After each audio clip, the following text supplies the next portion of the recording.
As the future of salmon goes, so goes the future of our state. Our region's salmon are threatened by climate change, pollution, and habitat loss. So we would invest $187 million towards salmon recovery. And we also need to restore the green corridors along rivers and streams known as riparian habitat, which keeps the water clean and cool. So our legislation sets a unique ecological blueprint for each river and stream habitat to conserve and restore these critical lands. This plan includes the Lorraine Loomis Act. It's named for the Swinomish leader in tribal salmon management, who we lost in August. I'll tell you, Lorraine was such an inspiration to us young and old. She brought us together in favor of salmon. Our salmon cannot wait. They need action this day. Now, to realize this future, we must do it together with our partners. Few as critical in this effort is Washington State's tribal communities.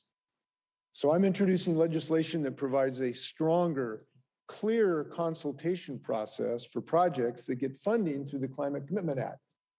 We know we make progress when we work together. We also need to invest in our aging transportation system in a way that meets the demands of the future, while aggressively decreasing the impacts of climate change from the same system.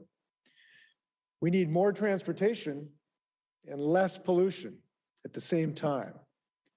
That's why my 2022 transportation budget is no ordinary supplemental proposal. We have a unique opportunity with one-time and new federal funds, along with state money, to provide nearly $1 billion to fund transportation and clean transportation programs and activities that reduce greenhouse gas emissions from the transportation sector, that preserve the infrastructure we have, and it needs help, and support critical investments to improve ferry service reliability. This includes $324 million to support ferry electrification.